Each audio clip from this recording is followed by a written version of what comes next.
Rakib's accounting কেয়ারের পক্ষ থেকে রাকিব ভাইয়া আজকে তোমাদের সামনে হিসাব বিজ্ঞানের নতুন একটা চ্যাপ্টার নিয়ে কথা বলতে যাচ্ছি।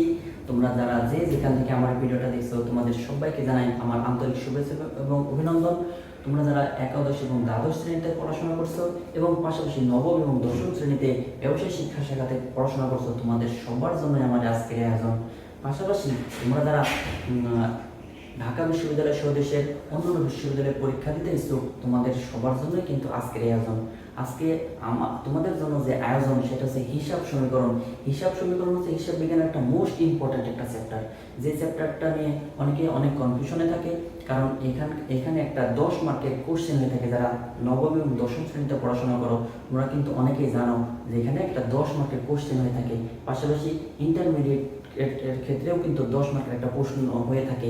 তোমরা অনেকেই সেই প্রশ্নটাতে অ্যান্সার করতে পারো না, কিন্তু আজকের এই ভিডিওটা তোমরা যদি দেখো তাহলে অবশ্যই তোমাদের এই 10 মার্কের কোশ্চেনের অ্যান্সার করাটা খুবই সহজ হয়ে যাবে। পাশাপাশি তোমরা যারা অ্যাডমিশন পরীক্ষা দিতে যাও তারাও কিন্তু এখান থেকে একটা 1 মার্কের কোশ্চেন হয়ে থাকে। বেশিরভাগ ক্ষেত্রেই এরা এই অ্যান্সারটা অনেকে করতে পারে না, কিন্তু আজকে এই ভিডিওটা তোমরা যদি ভালোভাবে দেখো তোমাদের কাছে এই কোশ্চেনের অ্যান্সার করাটা কিন্তু অনেক সহজ হয়ে যাবে। তাই প্রিয় শিক্ষার্থী বন্ধুরা, চলো যাই আমরা আজকে পুরো ভিডিওটা দেখি। পুরো ভিডিওটা অবশ্যই দেখবে, পাশাপাশি তোমরা এখান থেকে যে জ্ঞানটা আহরণ করতে পারবে এটা অবশ্যই সবার মাঝে তুমি শেয়ারও করতে পারবে। চলো বন্ধুরা, আজকে আমরা দেখি আমরা কি শিখতে যাচ্ছি। আজকে তোমাদের জন্য যে আয়োজন সেটা হচ্ছে হিসাব সমীকরণ। তাহলে হিসাব সমীকরণ নিয়ে যদি আমরা প্রথমে কথা বলি তাহলে কিন্তু আমাদের প্রথমত জানতে হয় যে হিসাব সমীকরণ কাকে বলে। তাই প্রিয় শিক্ষার্থী বন্ধুরা, তোমাদের কাছে যদি খাতা কলম থাকে তাহলে অবশ্যই লিখে নিও যে হিসাব সমীকরণ কাকে বলে। আমরা একটু লিখি, তুমি দেখো যে হিসাব সমীকরণ কাকে বলে। লিখতেছি হিসাব সমীকরণ। হিসাব সমীকরণ হিসাব সমীকরণকে আমরা ইংলিশে সাধারণত বলে থাকি অ্যাকাউন্টিং ইকুয়েশন। আমরা এটাকে সুন্দর করে বলতে পারি অ্যাকাউন্টিং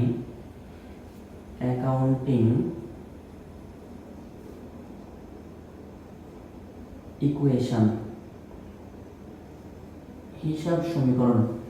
আমরা যদি হিসাব সমীকরণকে সংজ্ঞা আকারে বলতে চাই তাহলে আমরা এরকম ভাবে বলতে পারি, সেটা হচ্ছে কোনো ব্যক্তি বা প্রতিষ্ঠানের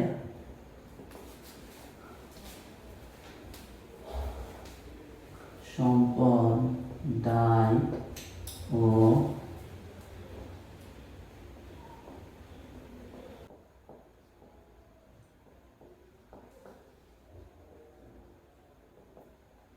হিসাব সমীকরণ বলে।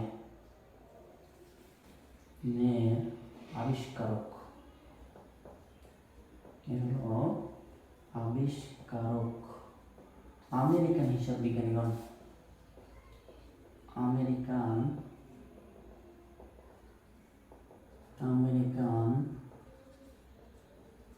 হিসাব বিজ্ঞানীগণ।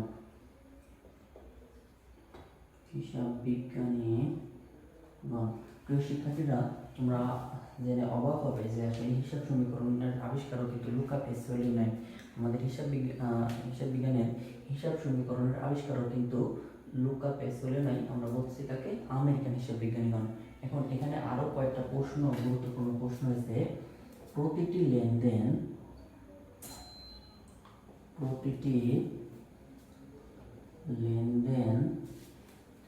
হিসাব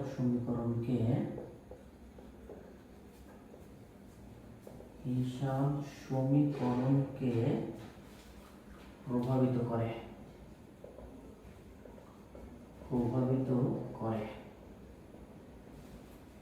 আরেকটা গুরুত্বপূর্ণ প্রশ্ন হয়েছে, হিসাব সমীকরণকে গোল্ডেন রুলস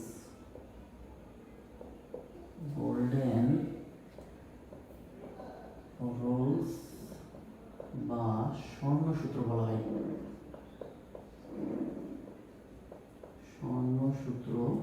হয়।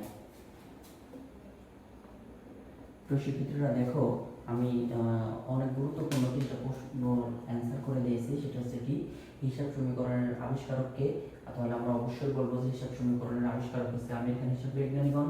প্রতিটি লেনদেন কাকে প্রভাবিত করে, তাহলে অবশ্যই আমাদেরকে বলতে হবে যে প্রতিটি লেনদেন হিসাব সমীকরণকে প্রভাবিত করে। আবার কি যে হিসাব সমীকরণকে কি বলা হয়, হিসাব সমীকরণকে অবশ্যই গোল্ডেন রুলস বলা হয়। প্রিয় শিক্ষার্থী বন্ধুরা, আমরা এখান থেকে কিন্তু জানতে পেরেছি যে হিসাব সমীকরণ কাকে বলে এবং হিসাব সমীকরণের আবিষ্কারক, প্রতিটি লেনদেন সম্পর্কে জানতে পেরেছি, আমরা হিসাব সমীকরণের গোল্ডেন রুলস সম্পর্কে জানতে পেরেছি। প্রিয় শিক্ষার্থী বন্ধুরা, আমরা একটু জানার চেষ্টা করব যে হিসাব সমীকরণের রূপ কয়টি আছে, সেই রূপ কয়টি আছে সেই বিষয়ে আমরা একটু জানার চেষ্টা করব। তাহলে প্রিয় শিক্ষার্থী বন্ধুরা, একটু দেখে নিই হিসাব সমীকরণের রূপ। কারণ আমরা যারা হিসাব বিজ্ঞানে পড়াশোনা করি অথবা যারা আমরা কমার্সে পড়াশোনা করি, তারা হিসাব বিজ্ঞানের নাম শুনলে আমার ধারণা যে তোমাদের মাথার মধ্যে একটি ইকুয়েশন কাজ করে। সেই ইকুয়েশনটা কি, হিসাব সমীকরণের ইকুয়েশন। সেই ইকুয়েশনটাকে আমরা আসলে মূলত দুইটা রূপে দেখতে পাই। সেটা হচ্ছে একটা কি হিসাব সমীকরণের রূপ, অথবা হিসাব সমীকরণের আমরা বলতে পারি হিসাব সমীকরণের রূপ, হিসাব সমীকরণের রূপ অথবা ধরন। তাহলে হিসাব সমীকরণ রূপ অথবা ধরন হচ্ছে দুইটা। সেটা হচ্ছে কি, একটা হচ্ছে সংক্ষিপ্ত রূপ, একটা হলো কি সংক্ষিপ্ত রূপ, সংক্ষিপ্ত রূপ। তাহলে দেখো বন্ধুরা, সংক্ষিপ্ত রূপ হচ্ছে কি a সমান সমান l প্লাস ওই। দেখো বন্ধুরা, আমরা বলতেছি কি যে a সমান সমান l প্লাস ওই। এখন এটা আরো তোমাদেরকে একটু পরে আরো বর্ধিত আকারে শেখাবো যে আসলে ওই মানে কি, l মানে কি, a মানে কি, এগুলো বলবো। তবে এবার একটু দেখে নেই, আমরা বর্ধিত রূপটা একটু দেখে নেব। লিখলাম বর্ধিত রূপ। বর্ধিত রূপ সমান আমরা যদি লিখি a সমান সমান l plus c plus i minus d minus e। প্রিয় শিক্ষার্থীরা বন্ধুরা, একটু দেখো যে আমরা বলতেছি যে হিসাব সমীকরণের একটা সংক্ষিপ্ত রূপ আর একটা হিসাব সমীকরণের বর্ধিত রূপ। এখন এই সংক্ষিপ্ত রূপ এবং বর্ধিত রূপ, এখান থেকে দুইটা প্রশ্ন আসে। সেই দুইটা প্রশ্নের কি কি, সেটা হচ্ছে যে সংক্ষিপ্ত রূপের কয়টি উপাদান। তাহলে আমরা কিন্তু অবশ্যই বলবো যে হিসাব সমীকরণের যে সংক্ষিপ্ত রূপ আছে সেই সংক্ষিপ্ত রূপের 3টা উপাদান আছে। একটা হচ্ছে কি a, একটা l আর একটা ওই। যেখানে a মানে কি, a মানে হচ্ছে অ্যাসেট। আমরা কি বললাম, a সমান সমান অ্যাসেট, a বলে কি অ্যাসেটস মানে কি সম্পদ। আমরা লিখলাম a মানে অ্যাসেটস মানে সম্পদ, l মানে লায়াবিলিটিস, লায়াবিলিটিস মানে কি দায়। আমরা বললাম লায়াবিলিটিস মানে দায়। ওই মানে হচ্ছে owners equity, owners equity, owners equity মানে কি মালিকানা সত্ত্ব, মালিকানা সত্ত্ব। প্রিয় শিক্ষার্থী বন্ধুরা, দেখো আমরা কিন্তু সংক্ষিপ্ত রূপে কিন্তু আমরা 3টার মিনিং আমরা পেয়ে গেছি। যেটা হচ্ছে a মানে হচ্ছে অ্যাসেট, অ্যাসেট মানে কি সম্পদ, l মানে লায়াবিলিটিস, লায়াবিলিটিস মানে দায়, আবার হচ্ছে ওই মানে কি ওনার্স ইকুইটি, ওনার্স ইকুইটি মানে কি মালিকানা সত্ত্ব। এখন প্রিয় শিক্ষার্থী বন্ধুরা, তোমাদের মনের মধ্যে কিন্তু অনেক সময় প্রশ্ন আসতে পারে, দায় কাকে বলে, মালিকানা সত্ত্ব কাকে বলে, সম্পদ কাকে বলে। আমি কিন্তু আমার অন্য কোনো ভিডিওতে তোমাদের এই সম্পর্কে আরো বিস্তারিত ধারণা দিব। তবে তোমাদেরকে আজকে আমি বর্ধিত রূপ সম্পর্কে আগে ধারণা দিয়ে নিই। দেখো প্রিয় বন্ধুরা, আমরা a মানে জেনে ফেলেছি, l মানে জেনে ফেলেছি, c মানে কিন্তু আমরা এখনো জানি নাই। প্রিয় শিক্ষার্থী বন্ধুরা, c মানে হচ্ছে ক্যাপিটাল। ক্যাপিটাল মানে কি মূলধন। c শব্দের অর্থ হচ্ছে ক্যাপিটাল। এই হলো ক্যাপিটাল মানে হচ্ছে কি মূলধন। মূলধনকে কিন্তু আমরা মালিকানা সত্ত্ব বলতে পারি। তাহলে আমরা দেখলাম c মানে কি ক্যাপিটাল, ক্যাপিটাল মানে কি মূলধন। আচ্ছা, এবার দেখছি আমরা আয় কে আমরা আয়ও লিখতে পারি অথবা আরও লিখতে পারি। আয় মানে কি, আয় মানে হচ্ছে ইনকাম, আয় মানে হলো কি ইনকাম। আবার আর মানে হচ্ছে রেভিনিউ, রেভিনিউ মানে কি আয়। এবার দেখো প্রিয় বন্ধুরা, আস্তে আস্তে ডি। ডি শব্দের অর্থ হচ্ছে ড্রয়িংস। ড্রয়িংস মানে কি? উত্তোলন। ড্রয়িংস, ড্রয়িং শব্দের অর্থ হচ্ছে কি? উত্তোলন। আবার দেখো আছে হচ্ছে আমাদের ই। ই মানে হচ্ছে এক্সপেন্স। এক্সপেন্স, এক্সপেন্স মানে কি? এটা হচ্ছে ব্যয়। প্রিয় শিক্ষার্থী বন্ধুরা, তাহলে দেখলে যে আমাদের হিসাব সমীকরণের যে পুরো রূপ আছে সেই পুরো রূপের আমরা একটু মিনিংগুলো দেখে নিলাম। তাহলে এখান থেকে আমরা কি কি শিখলাম আজকে হিসাব সমীকরণের? হিসাব সমীকরণের আমরা শিখেছি যে হিসাব সমীকরণ কাকে বলে, হিসাব সমীকরণের রূপ কয়টি, তারপরে হচ্ছে হিসাব সমীকরণের সংক্ষিপ্ত রূপ এবং বর্ধিত রূপের পূর্ণ মিনিং কি সেগুলো আমরা জানতে পেরেছি। প্রিয় শিক্ষার্থী বন্ধুরা, তোমাদেরকে এখন আমি যে টপিকসটা নিয়ে কথা বলবো সেটা হচ্ছে হিসাব সমীকরণের পরিবর্তন। আমি যে হিসাব সমীকরণের পরিবর্তন সম্পর্কে কথা বলতে যাচ্ছি, এই হিসাব সমীকরণ পরিবর্তনকে আমি মজা করে বলতে পারি যে এগুলোর নাম হচ্ছে এক একটা ট্যাবলেট বা ক্যাপসুল, এটা বলতে পারি। তো আমাদের হিসাব সমীকরণে যদি 9টা ক্যাপসুল আছে, এই 9টা ক্যাপসুল তুমি যদি মনের মধ্যে গেঁথে রাখতে পারো, তাহলে তোমার জাবেদা করতে গিয়ে অথবা এই হিসাব সমীকরণের অঙ্ক করতে গিয়ে কখনো তুমি পিছপা হবে না, তুমি অবশ্যই তুমি পারবে। তুমি দেখো যে হিসাব সমীকরণের যে 9টা ক্যাপসুলের কথা বলছে, সেই 9টা ক্যাপসুল কি কি তোমরা একটু সুন্দর করে বুঝে নাও। আমি বলতেছি যে হিসাব সমীকরণের ক্যাপসুল, আসলে এটাকে ক্যাপসুল না, আমি আসলে মজা করে বললাম, এটাকে আমরা বলতে পারি যে হিসাব সমীকরণের প্রভাব। তাহলে কি এই 9টা কথার উপর ডিপেন্ড করে কিন্তু তুমি প্রত্যেকটা জাবেদা বলো, প্রত্যেকটা হিসাব সমীকরণের যে এলিমেন্ট আছে সেগুলো তুমি করতে পারবা। এটা হচ্ছে আমরা লিখে ফেলি হিসাব সমীকরণের প্রভাব। হলো হিসাব সমীকরণের প্রভাব। এক নম্বর দিয়ে আমরা লিখলাম সম্পদ বৃদ্ধি পেলে ডেবিট হয়। সম্পদ বৃদ্ধি পেলে ডেবিট হয়, অর্থাৎ এ বৃদ্ধি পায়। এ বৃদ্ধি পায়। 2, সম্পদ হ্রাস পেলে ক্রেডিট হয়, অর্থাৎ এ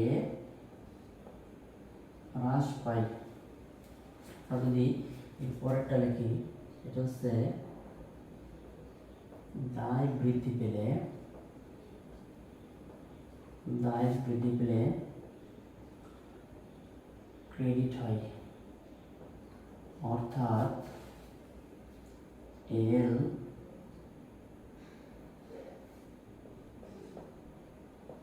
বৃদ্ধি পায়। 4, দায় হ্রাস পেলে ডেবিট হয়, অর্থাৎ এল হ্রাস পায়। 5 নম্বর, মালিকানা সত্ত্ব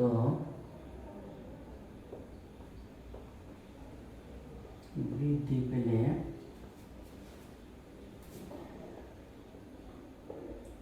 ক্রেডিট হয়, অর্থাৎ ওই বৃদ্ধি পায়। ওই বৃদ্ধি পায়। আবার 6 নম্বর দিয়ে যদি আমরা লিখি, এটা হচ্ছে ব্যয় হলে ডেবিট হয়, অর্থাৎ ওই হ্রাস পায়। ওই হ্রাস পায়। 7, আয় হলে ক্রেডিট হয়, অর্থাৎ ওই বৃদ্ধি পায়। 8 নম্বর হচ্ছে নগদ টাকা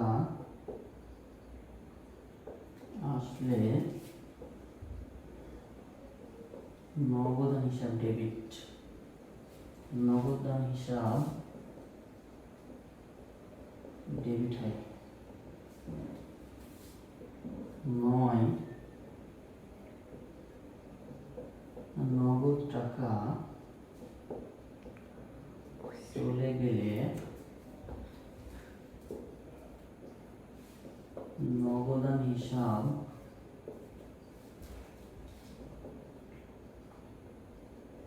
ক্রেডিট হয়। প্রিয় শিক্ষার্থী বন্ধুরা, দেখো তোমাদের জন্য আমি একটা ক্যাপসুল বা ট্যাবলেট নিয়ে আসছি আর কি, যেটা এই 9টা ট্যাবলেট বা 9টা ক্যাপসুল তোমরা যদি খাইতে পারো ভালোভাবে, তাহলে আমার দীর্ঘ বিশ্বাস তোমাদের কখনো হিসাব সমীকরণ বা জাবেদা নিয়ে কোনো কনফিউশনের মধ্যে থাকতে পারবে না। তোমরা অবশ্যই প্রত্যেকটা কোশ্চেনের অ্যান্সার করতে পারবে, এবং তুমি যদি জাবেদা পারো তাহলে অবশ্যই তুমি বলতে পারবে যে হিসাব সমীকরণে কী প্রভাব ফেলেছে। আমি এটা নিয়ে আবার বিস্তারিত একটা কোনো একটা ভিডিওতে অবশ্যই বলবো, তবে তোমরা অবশ্যই মনোযোগ দিয়ে এই সুন্দর করে 9টা কথা তোমরা একটু যদি মনে রাখতে পারো তাহলে তোমাদের জন্য সুবিধা হয়। আর এটা মনে রাখার একটা সহজ বুদ্ধি তোমাদের একটু বলে দিই। এটা হচ্ছে সবসময় মনে রাখবা যে সম্পদের বিপরীত হচ্ছে দায়। তাহলে যেমন কি যে সম্পদ বৃদ্ধি পেলে ডেবিট হয়, আবার কি দায় বৃদ্ধি পেলে ক্রেডিট হয়। তাহলে কি হলো, সম্পদের বিপরীত হচ্ছে দায়। তাহলে আমরা কি বুঝলাম, যে সম্পদ বৃদ্ধি পেলে ডেবিট হয় অর্থাৎ এ বৃদ্ধি পায়। তাহলে কি বলছি, আবার সম্পদ হ্রাস পেলে ক্রেডিট হয় অর্থাৎ এ হ্রাস পায়। তাহলে দেখো এই 1 আর 2, এই 1 আর 2 এর বিপরীত হচ্ছে কি 3 আর 4। তাহলে একটু দেখো প্রিয় শিক্ষার্থীরা, যে তুমি যদি 1 আর 2 তুমি যদি মনে রাখতে পারো 3 আর 4, তাহলে কিন্তু অবশ্যই অটোমেটিক্যালি কিন্তু তুমি মনে রাখতে পারতেছো। আবার কি যে মালিকানা সত্ত্ব বৃদ্ধি পেলে ক্রেডিট হয় অর্থাৎ ওই বৃদ্ধি পায়। এরপর দেখো নর্মালি কথা, যে ব্যয় হলে ডেবিট হয় অর্থাৎ ওই হ্রাস পায়, আয় হলে ক্রেডিট হয় অর্থাৎ ওই বৃদ্ধি পায়, নগদ টাকা আসলে নগদান হিসাব ডেবিট হয়, নগদ টাকা চলে গেলে নগদান হিসাব ক্রেডিট হয়। প্রিয় শিক্ষার্থী বন্ধুরা, আমাদের হিসাব সমীকরণ কিন্তু এ পর্যন্ত শেষ নয়। আমি আরো একটা হিসাব সমীকরণ রিলেটেড আরেকটা ছোট্ট 2টা কথা বলে তোমার আজকে আমি বিদায় নিব। সেই 2টা কথা হলো যে লেনদেনের পরিবর্তন। এই লেনদেনের পরিবর্তন নিয়ে আমি একটু কথা বলবো। লেনদেনের পরিবর্তন তোমরা যদি বুঝতে না পারো তাহলে অবশ্যই আমাকে জানাবে, তবে তোমরা একটু সুন্দর করে আর একটু দেখে নাও যে লেনদেনের পরিবর্তনটা। দেখো লেনদেনের পরিবর্তন এটা কিন্তু যারা মূলত হিসাব বিজ্ঞান পড়াশোনা করে অথবা না করে তারাও কিন্তু অনেকেই জানে, এবং যারা বিশেষ করে অ্যাডমিশন পরীক্ষা দিতে যায় তাদেরকে অবশ্যই জানতে হয় যে এই হিসাব সমীকরণের পরিবর্তন বা লেনদেনের পরিবর্তনটা কি জিনিস। তাহলে লেনদেনের পরিবর্তন দেখো আমি লিখলাম লেনদেনের পরিবর্তন, লেনদেনের পরিবর্তন, লেনদেনের পরিবর্তন। আসলে লেনদেনের পরিবর্তন 2 ধরনের হয়ে থাকে। একটা হচ্ছে কি নিট বা পরিমাণগত পরিবর্তন, আর একটা হচ্ছে কাঠামোগত বা গুণগত পরিবর্তন। তাহলে আমি 1 নম্বর আমরা কি লিখলাম, দেখো নিট বা পরিমাণগত পরিবর্তন, পরিমাণগত পরিবর্তন। আরেকটা হলো কি কাঠামোগত বা গুণগত পরিবর্তন, গুণগত পরিবর্তন।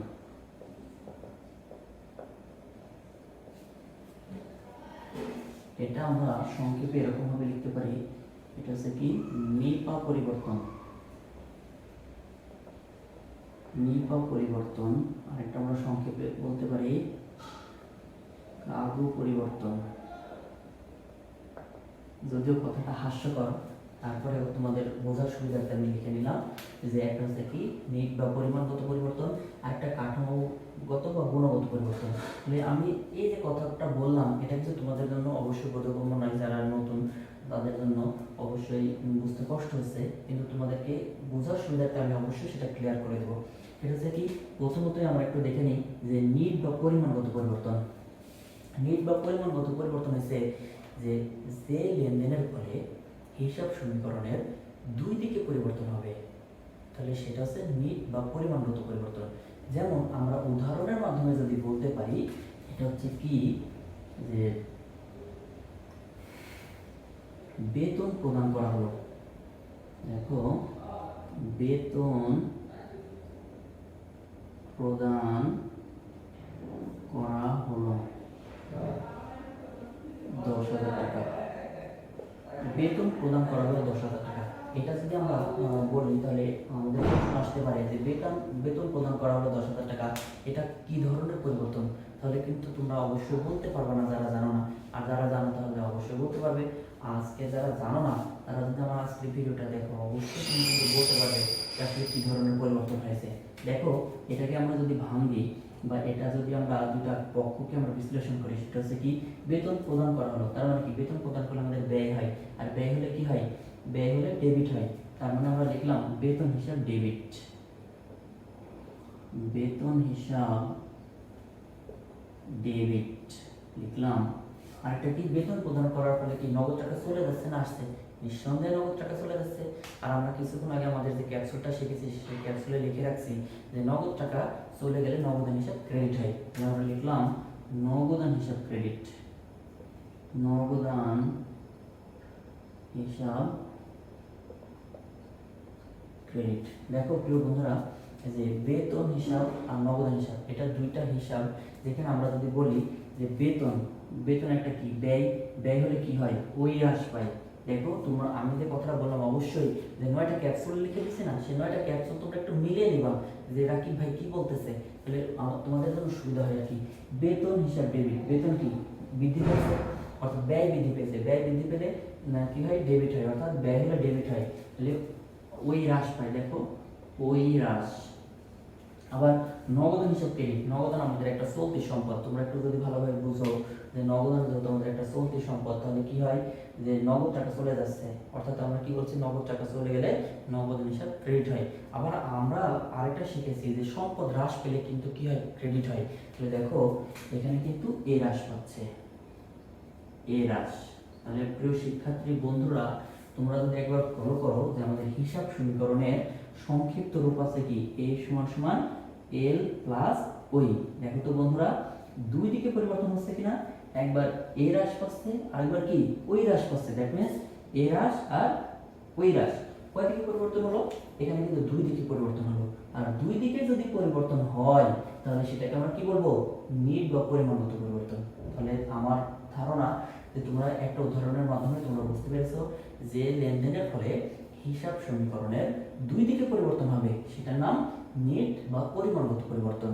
অর্থাৎ নিপা পরিবর্তন আমরা মানে হাস্যরস আকারে বলতে পারি যে এটা নিপা পরিবর্তন। এবার দেখো প্রিয় বন্ধুরা, আমাদের আরেকটা পরিবর্তন আছে যেটার নাম কাঠামোগত বা গুণগত পরিবর্তন। এখন আমি যদি একটা উদাহরণের মাধ্যমে তোমাদেরকে বলি তাহলে আরেকটু ক্লিয়ার হবে। আমি একটু মুখে বলি, একটু শুনে নাও। কাঠামোগত বা গুণগত পরিবর্তন, কাঠামোগত বা গুণগত পরিবর্তনটা হচ্ছে যে লেনদেনের ফলে হিসাব সমীকরণের শুধুমাত্র একদিকে পরিবর্তন হবে। একদিকে পরিবর্তন হলে সেটার নাম হবে কি? সেটার নাম হবে হচ্ছে আমাদের কাঠামোগত বা গুণগত পরিবর্তন। যেমন উদাহরণের মাধ্যমে তোমাদের একটু বোঝাই। দেখো যদি আমি বলি আসবাবপত্র ক্রয় করা হলো। দেখো আমি কি বললাম? আসবাবপত্র ক্রয়। এই হলো আসবাবপত্র ক্রয় করা হলো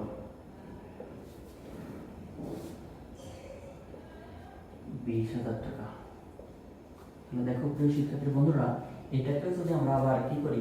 বিশ্লেষণ করি বা জাবেদ আকারে ভাঙি, তাহলে কিন্তু তোমরা আরো সহজে কিন্তু বুঝতে পারবা যে আসলে কি ঘটনা ঘটলো। এখানে কি নিম্ন পরিমাণগত পরিবর্তন হয়েছে না কাঠামোগত বা গুণগত পরিবর্তন হয়েছে, একটু বুঝতে পারবা। তো দেখো আমরা যদি এটা ভাঙি তাহলে কি ঘটনা ঘটলো? আসবাবপত্র ক্রয় করা হলো।